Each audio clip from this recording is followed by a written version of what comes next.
तनी चेतल रैया गुरु बहिना। शिव शिव लोकवा से खुलल ट्रेनमा तनी चेतल रैया गुरु बहिना। हर चेतल रैया गुरु बहिना।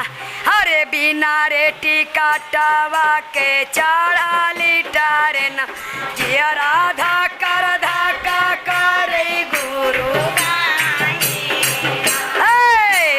बिना रे टिकटवा के चढ़ाली ट्रेन जिया राधा का धक्का करे गुरु बहिना। बिना रे टिकटवा के चढ़ाली जिया राधा का धक्का करे गुरु बहिना। बिना रे टिकटवा चढ़ाली ट्रेन जिया राधा का धक्का। अरे ओही रे तारे नामा शिव गुरु के टी मामा पकड़िए लेलन गुरु बहिना। ओही रे तारे नामा शिव गुरु के टी मामा पकड़िए बहिना। ओही रे तारे नामा शिव गुरु के टी मामा पकड़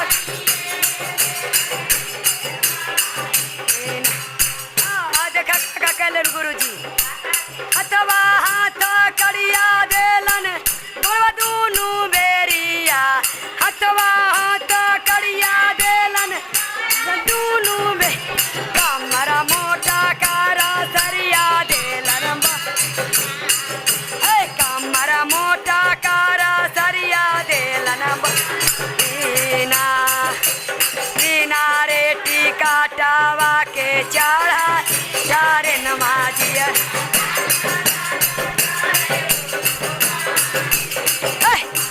अरे बिना रे टिकटवा के ट्रेन जिया राधा का।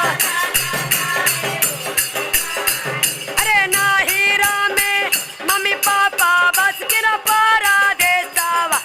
नाहिरा में मम्मी पापा बस के न पारा देसावा। कोई ना छोड़े तन गुरु कोई ना छोड़े तन गुरु। अरे बिना रे टिकटवा के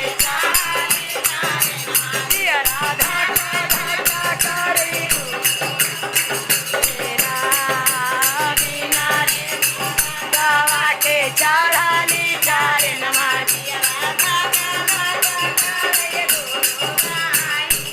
सासुर में पिया मोरा बसकिन पारा देसावा। ससुर में सासुर भाईसुर बसकिन पारा देसावा। ओहू ना छोड़े तिन गुरु बहिना। ओहू ना छोड़े अरे ओहू ना छोड़े तन गुरु बहिना। बिना रे टिकटवा के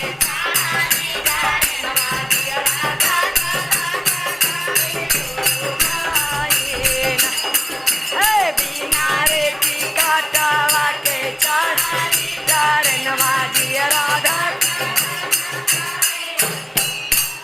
अरे चिट्ठिया लिखिए लिखी रांची पे ठाई बो। चिट्ठिया लिखिए रांची पे ठाई। चिट्ठिया लिखिए रांची पे हलेंदर भाईया तन गुरु। हलेंदर भाईया तन गुरु। अरे ओही रे तारे नाम हलेंदर भैया के टी